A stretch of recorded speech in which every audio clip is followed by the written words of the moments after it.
The Lives of the Saints by Father Alban Butler, October 5th, St. Galla, widow. She was daughter to Symmachus the Younger, the great, the most learned and virtuous patrician of Rome, whom Theodoric unjustly and barbarously put to death. From her cradle she gave herself fervently to the service of God, and being married very young, lost her husband before the end of the first year. She could have yet pleased the world, and was strongly solicited and courted by it, but her only desire in it was to please God alone. And trampling upon the world amidst its honors and riches, she considered herself as freed by her state of widowhood from its distractions.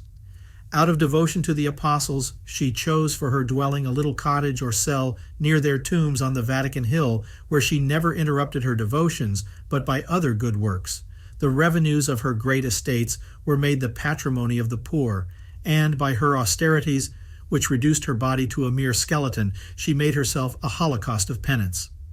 The prayers and spiritual instructions to the greatest saints and prelates who at that time adorned the Western Church were a tribute to her piety and fervor, which, among other means of her sanctification, she sought with great earnestness.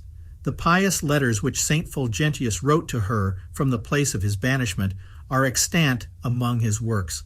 After a train of tedious distempers, she was afflicted during the last years of her life with a cancer in her breast.